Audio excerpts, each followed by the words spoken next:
And we're live. Hi, Dave. Hey, what's up? I'm good. So, here now. We've been plagued by technical difficulties on our inaugural podcast. Yeah, right? Usually, that's the way, isn't it? Microphone's not working, things like that. But Yep. we'll try and get that fixed for next time. Sure. Which kind of leaves us, well, in a weird limbo, isn't it? Because what we're going to talk about, we can't really talk about... Well, we can talk about guitars a little bit, I guess. Should we talk about guitars? Yeah, but we can't really play them. We haven't got anything to record them with, so... That's okay. We don't need to Shall play we go? guitars. We can just talk about them. Okay, cool. I like them. I think that's an important thing to say early on in the podcast about guitars. I don't like guitars that much, actually. Nah? I'll be honest. I think about guitars a bit like... Of course, okay, all right, let me qualify a little bit. Yes, I still like guitar. I like playing guitar, but I don't so much like fetish them anymore. That the main thing that I want, that's not the word, is it? Fetish size them anymore. Fetish size. I think that's the word. Gloss over that. What I just want is something that just works and plays really well. Right. And I think that's a big difference. Like when I was younger, maybe it was important what it looked like, Uh-huh. or what other people thought when they saw it, and things like that. Yeah. But a weird analogy is probably like a car. Like when you're younger, you want a car that sort of looks cool or something. But actually, you get older and you just want something really practical that doesn't break down and is going to do like 90% of the stuff you want to. I don't know. Feel free to jump in and argue with me. I think there's two types of people. I think there's the people who like guitars as a thing, and they collect them, and they like them as objects, as well as playing them. Might be very good players. Mm-hmm. And then there's the person who's looking for that one guitar that they don't have to worry about, but it's going to be reliable. It's going to do all the things they want it to do. Mm. It's going to be easy to move around. It's not too heavy. It's easy to play. And that's the one guitar they play forever, you know. Mm-hmm. And there's lots of examples of that in the music industry. Okay, so wait a minute. How many guitars you got? Yeah, I'm the first type. I am the first type of person. However, Yeah. I'm always looking for that one guitar, you know. Right. I'm not ever going to say, you know, oh, I'm going to get rid of all my other guitars, but I will have like one main gigging instrument at any one time. Mm-hmm. And then the others are either they do something completely different, Mm. like I might have a 7-string and a 6-string, Mm-hmm. or, you know, it's about the type of gig you do. Because although you say looks aren't important, if you turn up for a jazz gig and you're playing a BC Rich, I mean, people aren't going to take you as seriously. You know, I potentially. would like to be the guy who popularizes BC Rich in jazz circles. You want to take a warlock yeah. to a lounge Just- jazz gig. No, I think it'd be great, wouldn't it? You know, you turn up at some jazz night and just whip out like some beastly 80s monstrosity. You're going to Get this get... one up for you. There if you go. want. Do You're a gonna- dime bag. Come on, bring that out. Let's have a look at that on the camera. See, this is the other thing as well, isn't it? How many of your guitars are actually ready to be played right this moment, and how many of them are in pieces? Well, you know, Let's have a look. I mean, we got that. this one was given to me by Lee Barker, who lives just down the way. It needs some severe work doing to it. The top's all coming up, and I'm going to bring this a bit closer to the It's camera got- while you talk about it's it. got electronics missing, etc. But playing this at a jazz gig would be an experience. You'd take out the pianist's eye. Wow. And get him right in the pianist. Wow. So yeah, Okay, but then I'll say this. If you think about it, something like a Steinberger would not necessarily have been equated with jazz initially, but Alan Holdsworth, yeah, right? absolutely. And he made that guitar kind of synonymous with jazz. But also there's a danger there, isn't there? Because if you then rock up at a jazz gig with a Steinberger, they'll be, it's the Alan Holdsworth guy. Yeah, no. Yeah. So image is important, Mhm. even if it's not your primary concern. Like, It's quite handy as well with guitars, because if you have a beaten up car, everyone's like, that dude does not look after his guitar. If you have a beaten up guitar, everyone's like, oh, that guy must be like experienced. It's like the black belt situation in like karate or something like that, right? Yeah. You know about how black belts came around? Sure. Yeah. So the idea for those that don't know is that a black belt is just a white belt that got used so much that it turned black, and that's how you know somebody's good, because they've been practicing for that long. I heard the red belt signifies the blood of your enemies. Yeah, I'm not entirely sure it's true, because I'm going to go with that. Second grade, isn't it? Go with that. Yeah. Okay, but that's not the case with cars, but it is kind of a case with guitars, you know. And if you're playing a really beaten up old Strat, people think you've been on the road forever and kind of take you seriously when, you know, as an audience member, they're like, look at that dude. Or they think, oh, he's just bought a modern relic. You know, something's maybe. Okay, then here's another sort of, you know, way of looking at it. Like, okay, what people see on stage with you with a guitar plugged in or whatever. Okay, no, let's jump onto amps a little bit, because you can't necessarily see amps, can you? Well, it depends what gig you're at, doesn't it? Right. I mean, some of them are integral to the stage. Right. Do you know what I mean? You go and see a Guns N' Roses show, and the whole back line is just a wall of marshals. Let's bring it down to the sort of like, you know, local gigging musician kind of level. Sure. Yeah. So most people are going to be going out with combos and things like that. Right. Yeah? Right. But, and this is probably something we should talk about, like, more recently, everything has come down to, it used to be that people would have like a 4x12 and a head, right? Right. Or well, when a we combo. say used to be, like... Well, okay. If there were speaker cabinets involved, it was usually a Marshall of some description, right? That was the look. Or a combo of some description. Yeah, like a Fender Twin or something like that. But it seems to me that the trend now is very much a smaller amp cabinet, like a 1x12 or a 2x12, and lots of different heads, because there's lots of ways to amplify your sound now. Yeah, right? Yeah, there is. Now, you're right. I think it depends on the gig. Like, I think, see, if you go to a metal gig, then you're probably going to see the guys playing a Marshall, a Diesel, an Engel, something like that. And big is kind of better in that scenario, because it's all about power and loud. And if you're going to a jazz gig, that's not going to be the case. And you probably won't even think about what the amp is, you know. If you go to just a kind of a rock covers gig, something like that, then that's probably the case as well. It's just whatever works, whatever's going to work for that person, you know. Might be a Messer combo for a, you know, a high-end thing or something like that. Personally, I really don't care what my amp looks like. I care about how it sounds, how I can monitor it on the stage. Oh yeah. Okay, now this is what I'm talking about. But it's that same thing, that if somebody sees a Marshall on the stage, they're going to go, "Oh right, rock." Yeah, rock or blues. Like right, no jazz guy is going to whip out a Marshall. Generally speaking, right? Not unless it's like one of the old kind of brown leather combo types, you know. Even saying that, you know, like if you've got the choice between, say, you know, a vintage Marshall and a vintage Fender, probably if you're a jazz player, you're going to go for the Fender, right? Yeah. Okay, but this is the thing, is that if you because we're moving towards this thing where everybody seems to have cabinets and either digital emulators or you know, even analog amps that have lots of different sort of features on them, it's almost like, you know, all you're going to see is the speaker cabinet. You know, a lot of the time, like there's you just got hold of the Helix, right? Right. That's what it's called. Yeah, isn't it? sure. Yeah, right.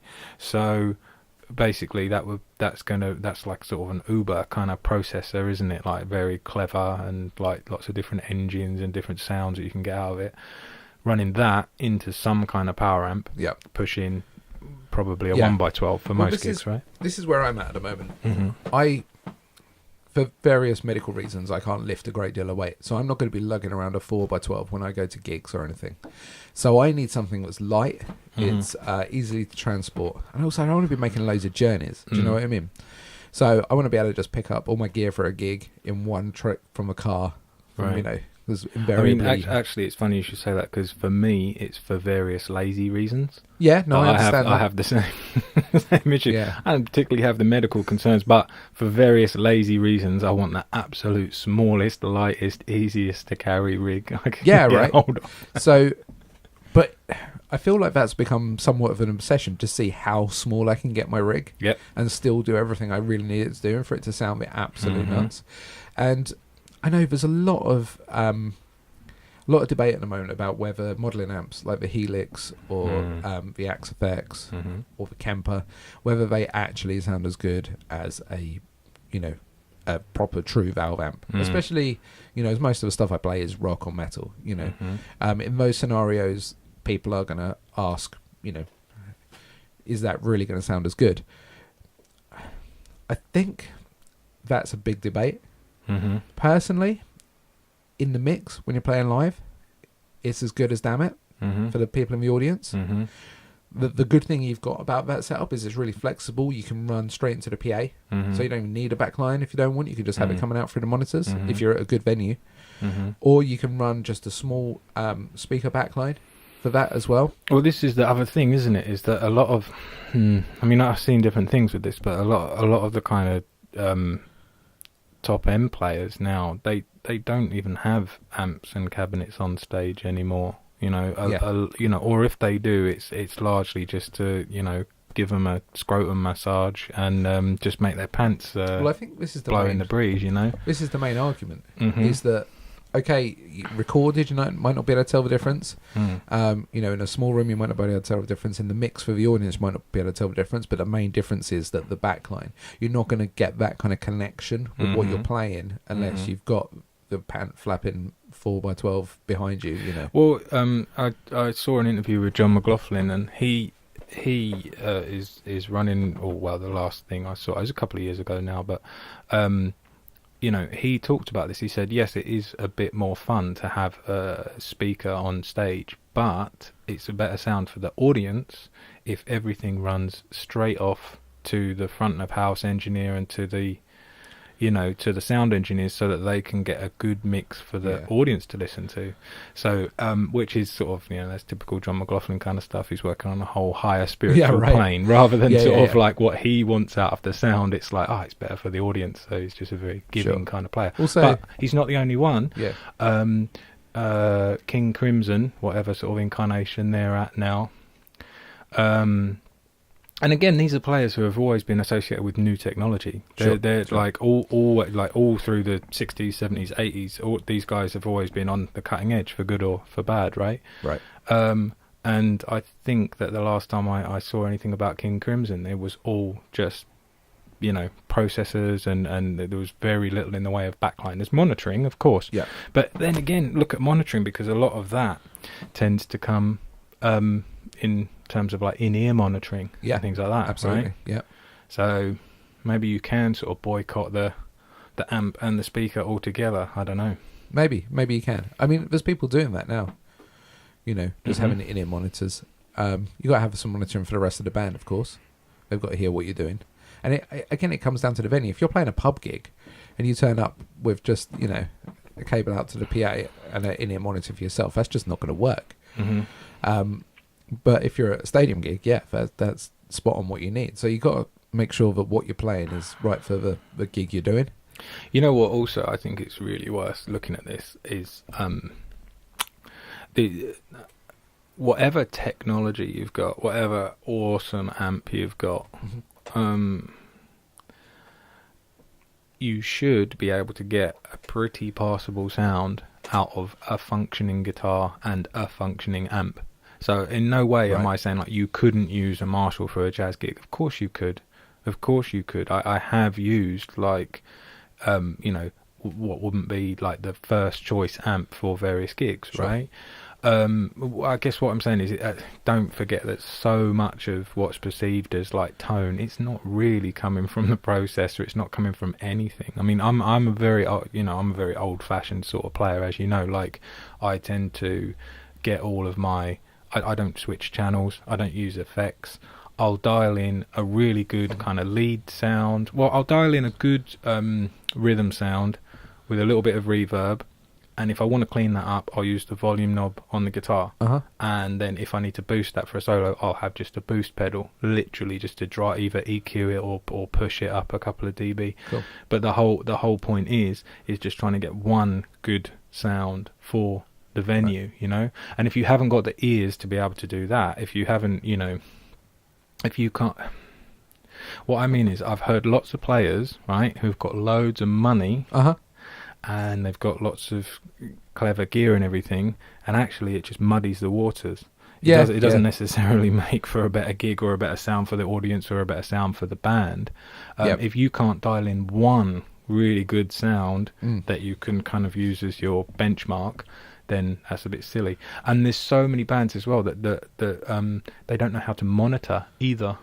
So they'll get a little 1x12 combo and put it on the floor facing their ankles, and then crank it so loud that, you know, people at sort of ear height, you know, if you're lucky enough to have a stage, not often these days, but, you know, even so, a few feet away, the arc of the sound coming out, you know, they're getting their faces blown off, and you're like, I can't hear myself, you know. It's a problem. And then there's distance from the amp as well, right? Yep. Which is really important due to the wavelength of the sound. It's always a problem I had when playing bass, is I could never hear myself when I was standing on top of my amp. I had to put it in the opposite corner of the rehearsal room or the stage or whatever, so I could hear myself.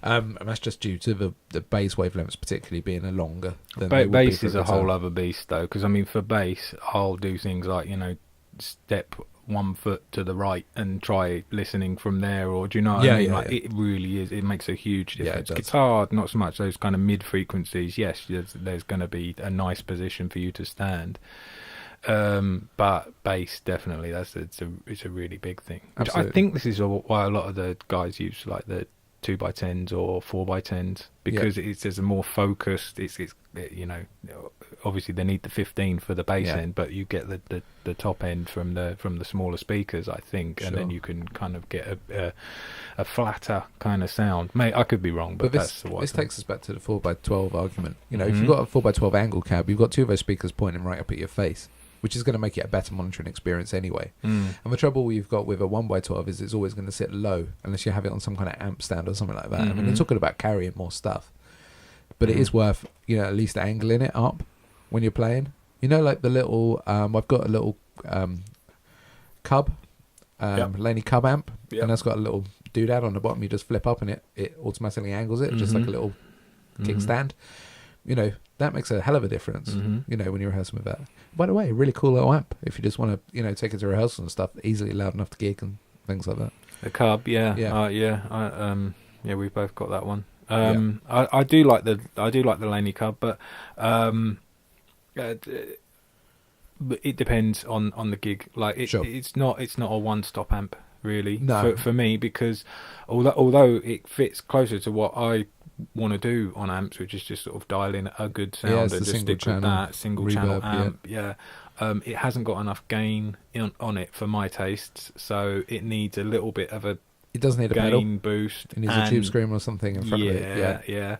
And also that just becomes another sort of thing that's a bit tricky to dial in. But the main thing I found with it is it's 18 watts, isn't it? So it's valve, I think it's 15 watts. I could be wrong. Yeah, maybe it's 15 watts. Which I've struggled with sort of any like mid-size venues. If you want to play clean, mic it up. You're going to struggle with that. Oh no, I haven't been able to play clean on it at any volume. I mean, maybe recording, sure, great. But I mean, why would you? I'm not sure that you would pick a little boutique. Well, it's not boutique, but you know, a little 15-watt valve amp. To record clean anyway, you know, it depends what you mean, but not that type of amp, no. But it's great. I've played blues gigs with it, you know, in small venues, and it's been killing because of that volume of 15 watt. You get to really crank it, and you get really to make the most out of those valves as well, which is what's really nice about having a small wattage amp. You know, I agree that for larger kind of like club venues and things like that, it's gonna struggle. You're gonna need to mic it up as well. But then you probably would at something like that. So you could probably get away with it. But you're right, it's a single channel amp, it's not very versatile. The band that I gig it doesn't clean very well. Yeah. The band that I gig with the most, you know, just a pub covers band.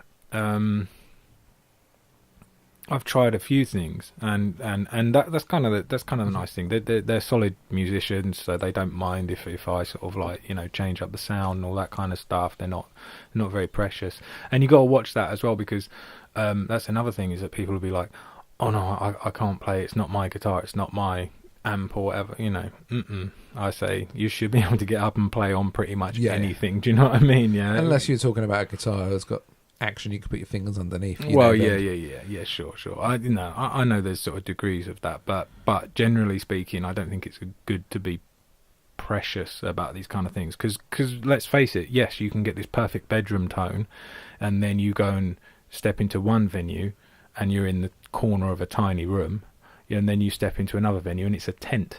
Yeah, right. You know, like literally, we've played in marquees and Yeah, stuff, and like, yeah, try dialing in a sound where you've got absolutely no slapback. Like, right. I do not recommend playing in a marquee. Anyhow, or on the back of a lorry. Well, back of a lorry, actually.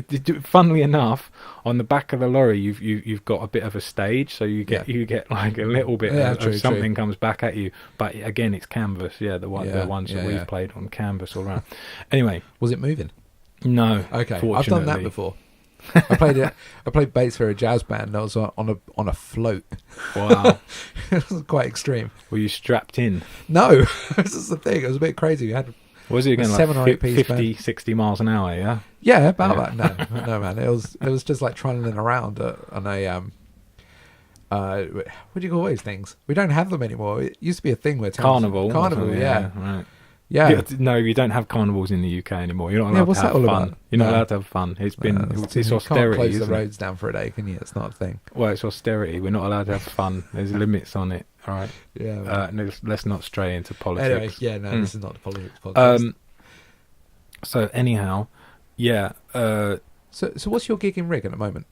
Well, the thing that I've just come back to time and time again is the I always say it wrong. Blug. Yeah. Blug. I think it's Blug, the isn't amp it? one. Yeah. The Blue guitar amp one by Thomas Blug. Yeah. There we go. Yeah, that guy's a little amp. Okay. And that is I mean, in terms of a sort of a lightweight. You got it with you? Yes. You want to show it to the camera? Yes. One moment. There it is. And this is a 100 watt. Right, but check this out. Okay, so this is a 100 watt valve power amp, or nano tube valve power amp. Okay, in this little bag, that's the amp and all of the cables for it, and the mic, the guitar lead as well. Let's have a look.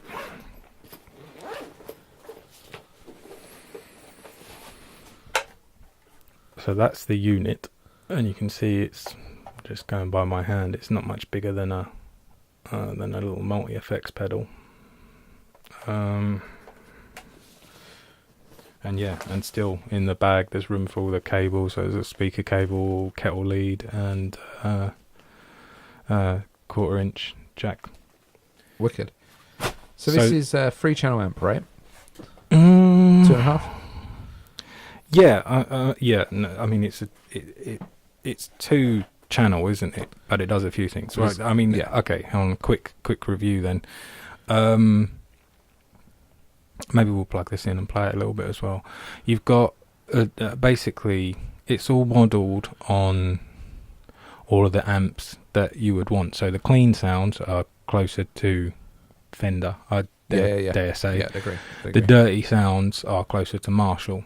Depending on what channel, on what drive section you. I would say that it goes from, you know, in an ideal world, you would, you know, if I was trying to sell it to someone, I would say it's got Fender cleans, Marshall crunch and distortion, and it will go up to sort of Mesa Boogie type gains as well for lead stuff. We're not saying it sounds exactly like these things, but we're saying that's kind of the type of sound you're looking for. You can get out of this.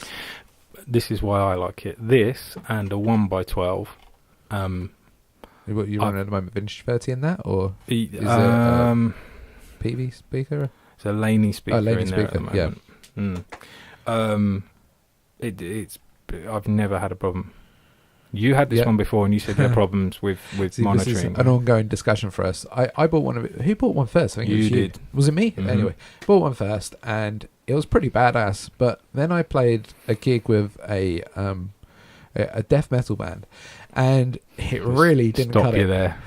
Yeah. It really Funnily didn't enough. cut it against what was effectively a 30-watt valve amp. However, it could have just been that I was an idiot and I didn't dial it in correctly, but volume-wise, it wasn't really cutting it. So I think we're going to do a couple of experiments with it, and with a I've got a sound meter hanging around somewhere, like a decibel meter, so we can actually kind of get some real numbers on how loud it actually is. Sure.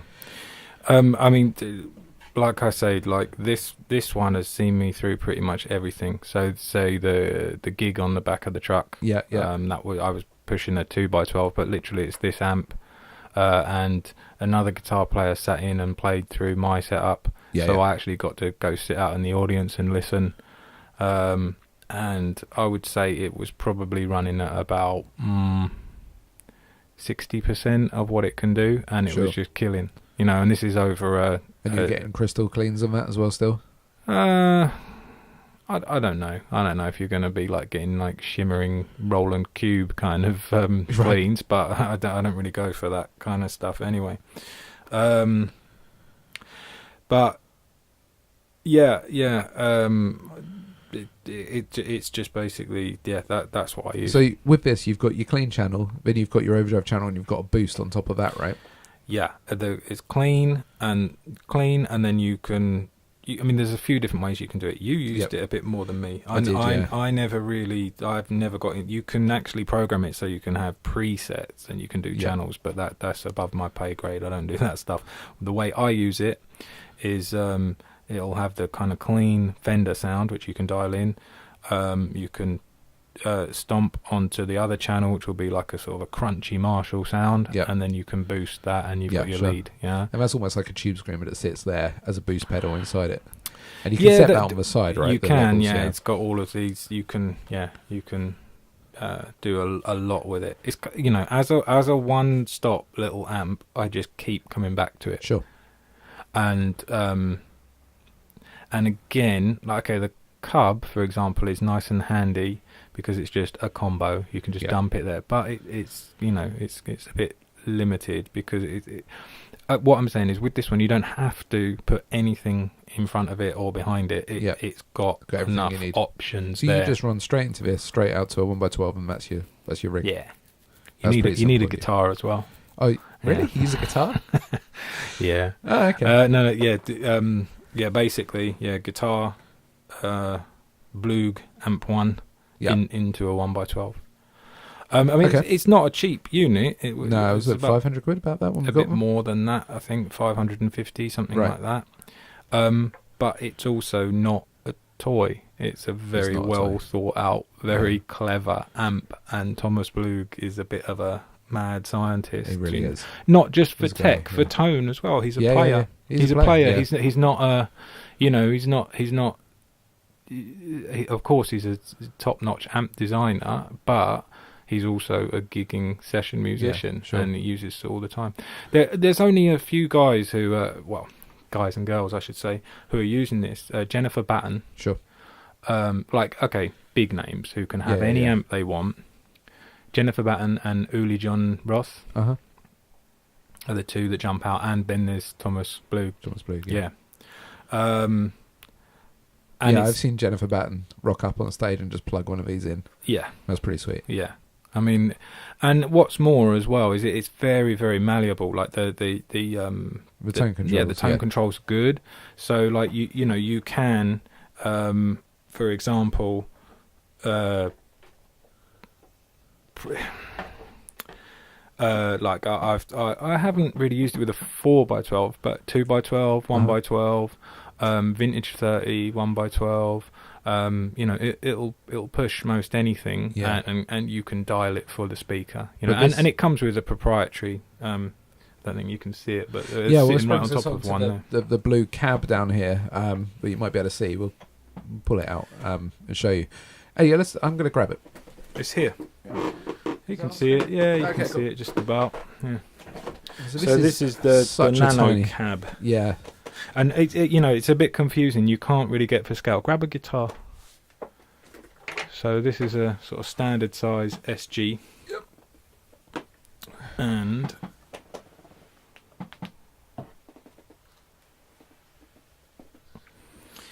maybe you can get a sense of that. But I mean, Yeah. the cabinet is not much bigger than the speaker itself. It's like probably 12 inches and just enough to get the the MDF on the edge. I don't know if it's MDF, but you know. And also it gives you a sense of how big the amp is as well. Like against my hand, it's tiny, you know. So if you rock up with this, it's probably smaller than most combos. Yeah. But it isn't a toy. Like it will happily sit alongside a rock drummer, basically, you know. And most speakers are and super pretty light. heavy hitters as well, you know. Yeah, absolutely. And those combos are super light. And we're not the Blue channel. We're not being paid to say anything about them. It's just it really fits into. Thank you. This is where I drop this on camera. It just really fits into what I was talking about earlier about being small and light. So I run either one or two of these little Blue cabinets when I go out. One of the reasons for that is I drive a smart coupe for my sins. I'm talking about cars you don't care what you look like in. And this fits in the luggage compartment under the bonnet in it, which is pretty mad. It's a tiny little box shape, and it's just perfect. And I can get a guitar on my parcel shelf.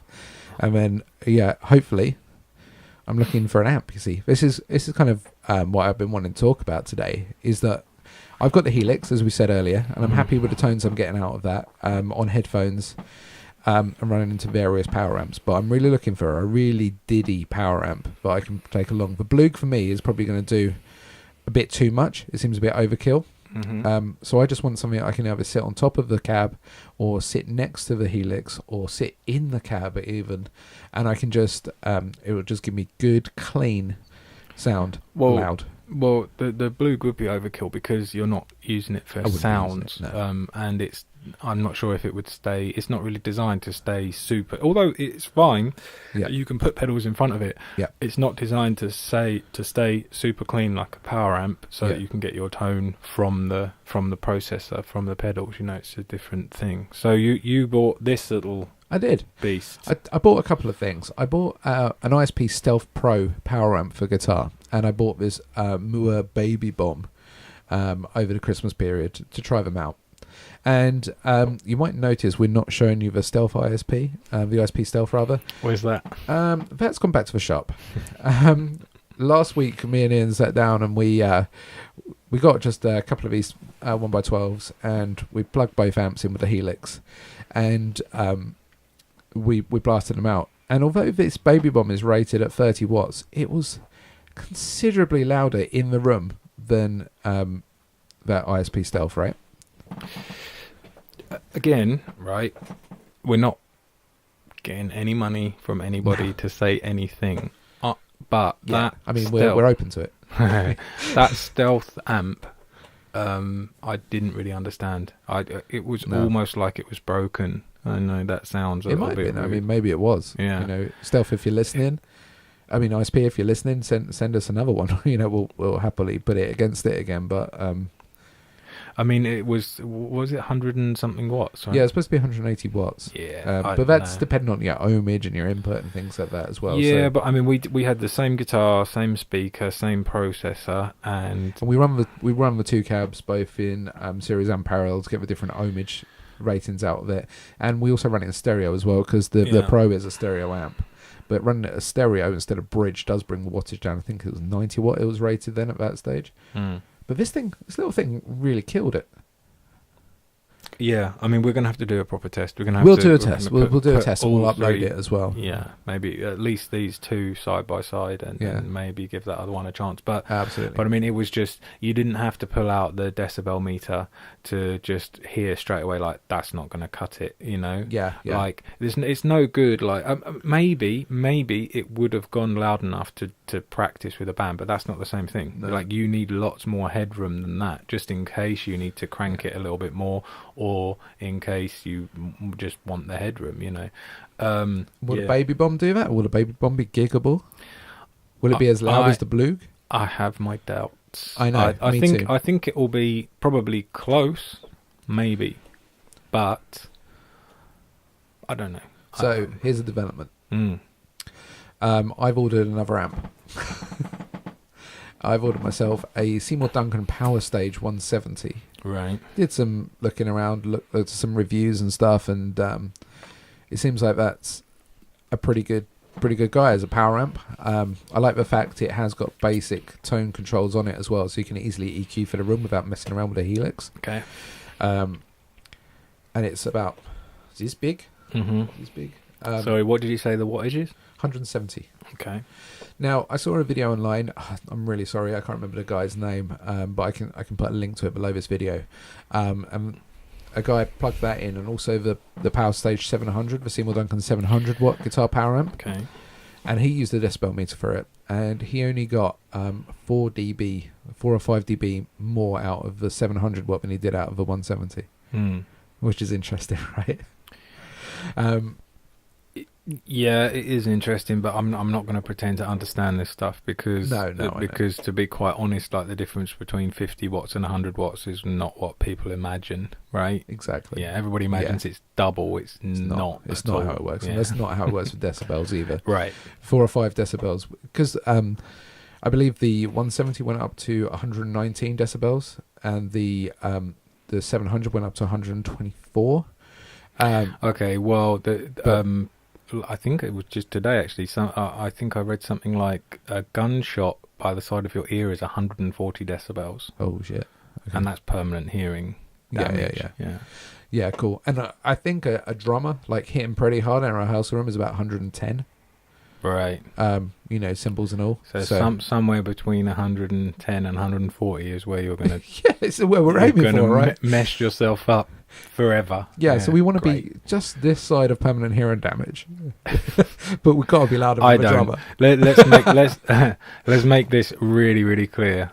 This is something that Dave and myself have discussed in the past. Since probably early 20s, I have always worn ear protection on stage, and Dave hasn't. Wonky face. I know I should. Mm-hmm. I know I should, and I have had problems with my ears. In fact, it might be helping me, the fact that I had hearing problems when I was younger, and I have less sensitivity to sound generally. Maybe. I don't like putting things in my ears generally. It's not something I feel comfortable with. I easily get ear infections. Why am I going on about my medical conditions on this podcast?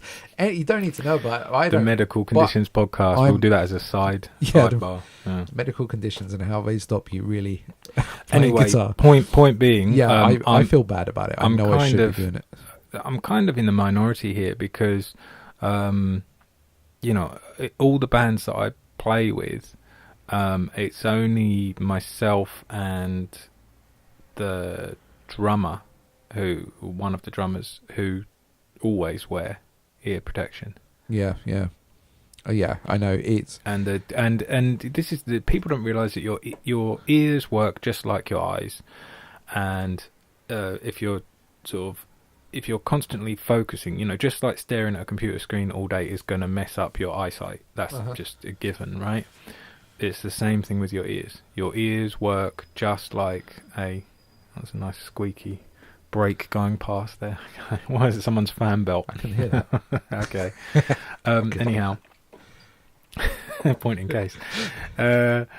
Anyhow, yeah, your ears work the same way. If you're trying to zoom in on all these middle frequencies and you're a guitar player, that's the frequencies that are gonna go in your hearing. And this is possibly why you have problems monitoring yourself. It's one of the singers I used to work with. Same thing. It would be fine. We would set up the monitors. It'd be really loud. Say, "Oh, can you turn that down a little bit?" Sure.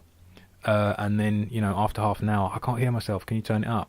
It's because your ears have just compressed. You've just been there making all this noise. Your ears have started to compress, and of course you can't hear yourself. Absolutely. So the sound is now having to be pushed up, which of course, well, you can see it's ever decreasing circles. Yeah. Right.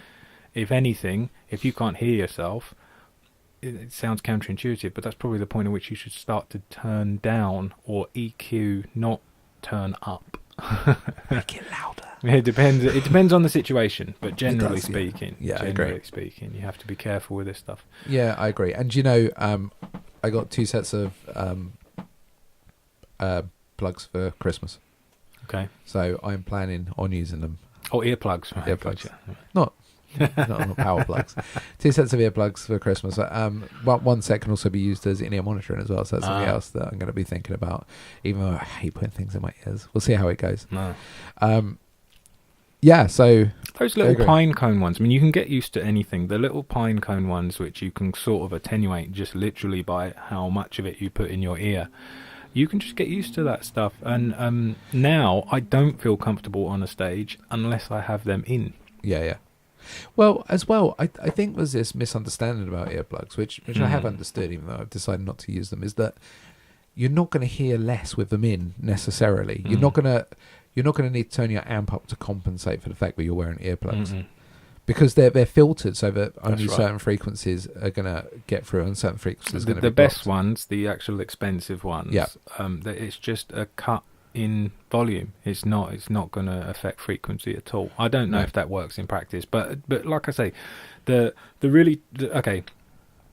super cheap foam ones that you scrunch up and then chuck in your ear, I think that's really for riding a motorbike. I wouldn't use that for listening to music, but in a pinch I would use that over nothing. Right. The little pine cone ones are brilliant, and I'm sure that there are really expensive ones and really cheap ones, but I haven't really, I can't tell the difference that much, to be honest.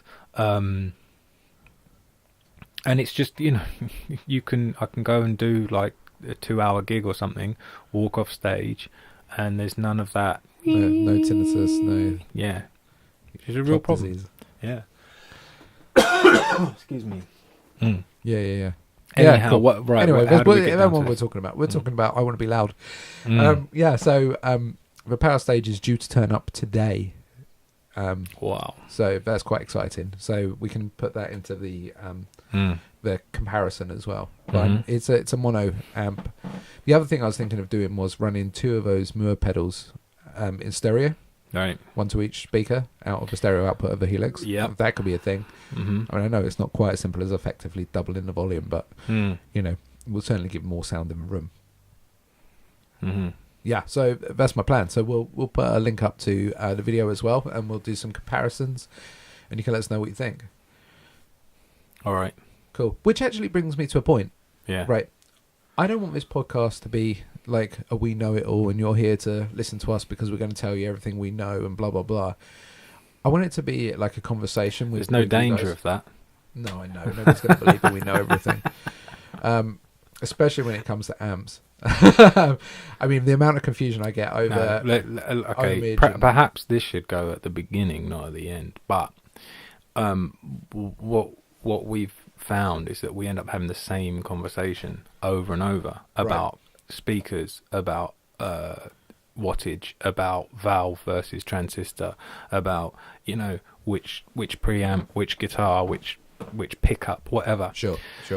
And it's literally just a platform on which to, rather than having these conversations which then disappear, we can perhaps invite other people to chip in and say, well, if you use it like this, it does that, and yeah so absolutely, we want this to be a conversation. We're going through a process of finding what it is in his ideal guitar, potentially me with the ideal small setup, potentially that's giggable in all situations. We want to find out about how things work, and we're going to take you on that journey with us, and that's the idea. So get involved with the conversation, leave comments below. You can email us at guitargeekorama@gmail.com as well.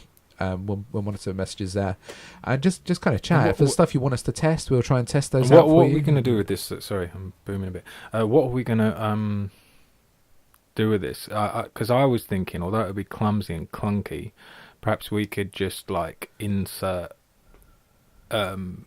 things while we're talking, because obviously we've got we're totally, I don't know if you noticed, but we're unscripted. So whereas we're talking about these things, just zoom in on some of the close-ups and just play the things in between stuff. It's a bit more editing, but it might be more interesting. Sure. Yeah. Absolutely. But absolutely, we can do that. But if there's stuff that you guys want us to test and stuff, get in touch and let us know what you want. I think that'll about do us for today. We had some interesting chats about guitars and stuff. For now, we'll do a different video for that the pedals test in combo. So we'll put a link to that below here when we go live. Mm-hmm. And yeah, come find us on Facebook, like and subscribe, and all that other stuff that people say at the end of YouTube videos and podcasts. And we'll catch you next week. All right, keep playing. See you later.